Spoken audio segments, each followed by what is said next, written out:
Sono le 15:05 nel porto di Licata, dalla darsena centrale, quella commerciale, è appena approdata la nave Ticino della Marina Militare Italiana. È la nave che porta l'acqua, tanto attesa, 1.200.000 litri di acqua che riforniranno il quartiere Marina. Qui ci sono già da almeno mezz'ora il sindaco, i rappresentanti dell'amministrazione comunale, la protezione civile, AICA, tutti coloro i quali sono interessati all'arrivo della nave. A brevissimo l'acqua sarà pompata proprio nei serbatoi che si trovano sotto il molo centrale e arriverà, verrà distribuita nel quartiere Marina.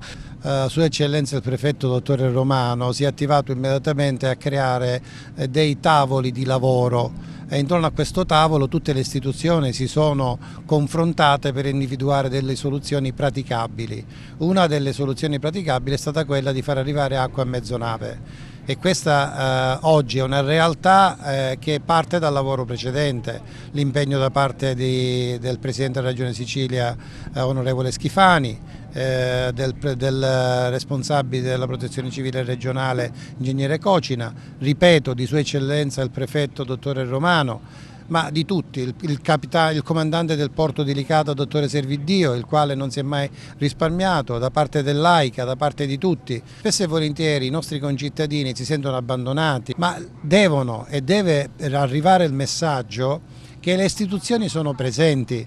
Abbiamo appena ormeggiato nel porto di Licata perché, come ha detto il Ministro Crosetto, la difesa è a supporto della collettività, quindi abbiamo saputo che c'è stato bisogno e c'è bisogno di noi in queste zone della Sicilia e quindi siamo stati pronti a rispondere alla chiamata della protezione civile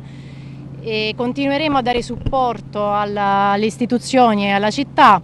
in considerazione delle esigenze che verranno rappresentate dalla protezione civile. Abbiamo a bordo attualmente circa 1.200 metri cubi d'acqua. Sono in corso le predisposizioni necessarie per poter erogare l'acqua attraverso la rete idrica della città a tutte le zone interessate ed individuate dall'ente tecnico predisposto per la distribuzione. Questo è il primo viaggio, stiamo lavorando per viaggi successivi, stiamo cercando di trovare